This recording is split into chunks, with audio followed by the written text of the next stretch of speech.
Hello friends, Shiv coaching classes में आपका स्वागत है। पिछले वीडियो में हम आपको रस और उनके प्रकार के बारे में बता चुके हैं। इसमें आपको हम अलंकार बताएंगे। यह कक्षा 10 का वीडियो है और कक्षा 10 में केवल 3 ही अलंकार सिलेबस में है, उपमा, रूपक और उत्प्रेक्षा। आप इन तीनों को तैयार कर लीजिए या आप इन तीनों में से 2 को तैयार कर सकते हैं। आपका हो जाएगा। इसमें से 2 नंबर का आता है। नंबर 1, उपमा अलंकार। जहाँ पर उपमेय की उपमान में किसी समान धर्म के आधार पर तुलना की जाए। जहाँ पर उपमेय की उपमान से किसी समान धर्म के आधार पर तुलना की जाए या की जाती है, वहाँ उपमा अलंकार होता है। उपमा अलंकार कहाँ होता है?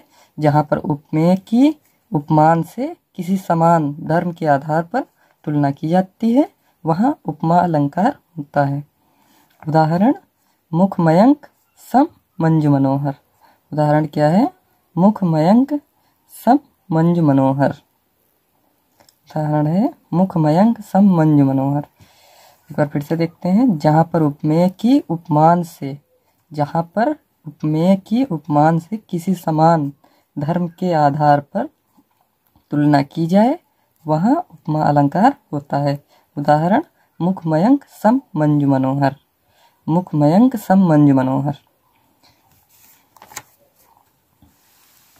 इसके बाद आता है रूपक अलंकार। रूपक अलंकार, जहाँ पर उपमेय और उपमान में भिन्नता होते हुए भी, जहाँ पर उपमेय और उपमान में भिन्नता होते हुए भी प्रकट की जाए। जहाँ पर उपमेय और उपमान में भिन्नता होते हुए भी अभिन्नता प्रकट की जाए, वहाँ रूपक अलंकार होता है। रूपक अलंकार कहाँ होता है? जहाँ पर उपमेय और उपमान में भिन्नता होते हुए भी अभिन्नता प्रकट की जाए। या दूसरे शब्दों में देख सकते हैं कि जहाँ पर उपमेय और उपमान में भिन्नता होते हुए भी समानता प्रकट की जाए।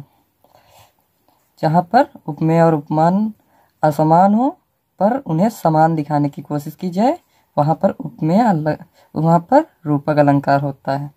जहाँ पर उपमेय और उपमान में असमानता होते हुए भी समानता प्रकट की जाए, दिखाया जाए कि उपमेय और उपमान समान है लेकिन वो भिन्न होते हैं, वहाँ पर रूपक अलंकार होता है। उदाहरण, चरण कमल बंदो हरिराई। उदाहरण, चरण कमल बंदो हरिराई।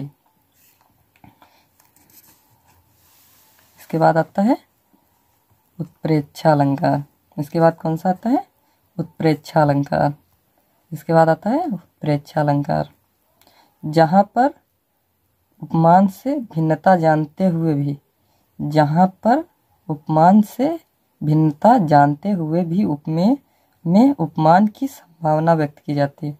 जहाँ पर उपमान से भिन्नता जानते हुए भी उपमेय में उपमान की संभावना व्यक्त की जाती है, तब उत्प्रेक्षा अलंकार होता है। जहाँ पर उपमान से भिन्नता जानते हुए, जहाँ पर उपमान से भिन्नता जानते हुए भी उपमेय में उपमान की संभावना व्यक्त की जाती है, वहाँ उत्प्रेक्षा अलंकार होता है। यानी कि वहाँ पता होता है कि उपमान उपमेय से भिन्न है, फिर भी उपमेय में उपमान, फिर भी उपमेय में ही उपमान की संभावना व्यक्त की जाती है, तब उत्प्रेक्षा अलंकार होता है। उदाहरण, चली मनो आंगन कठी ताते राते पाए। चली मनो आंगन कठी ताते राते पाए। एक बार फिर से देख लेते हैं शुरुआत से।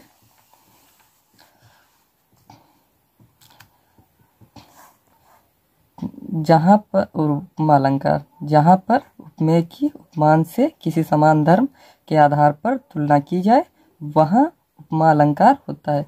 जहाँ पर उपमेय की उपमान से किसी समान धर्म के आधार पर तुलना की जाए, वहाँ उपमा अलंकार होता है। उदाहरण, मुख मयंक सम मंजु मनोहर। उदाहरण क्या है? मुख मयंक सम मंजु मनोहर। इसके बाद फिर आता है रूपक अलंकार। जहाँ पर उपमेय और उपमान में भिन्नता होते हुए भी अभिन्नता प्रकट की जाए। जहाँ पर उपमेय और उपमान में भिन्नता होते हुए भी अभिन्नता प्रकट की जाए वह रूपक अलंकार होता है। उदाहरण चरण कमल बंदो हरिराई। उदाहरण क्या है? चरण कमल बंदो हरिराई।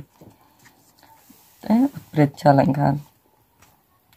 जहाँ उपमान से भिन्नता जानते हुए भी उपमेय में उपमान की संभावना की जाती है। जहाँ उपमान से भिन्नता जानते हुए भी उपमेय में उपमान की संभावना की जाती है तब उत्प्रेक्षा अलंकार होता है। उदाहरण चली मनो आंगन कठी ताते राते पाए। चली मनो आंगन कठी ताते राते पाए। धन्यवाद।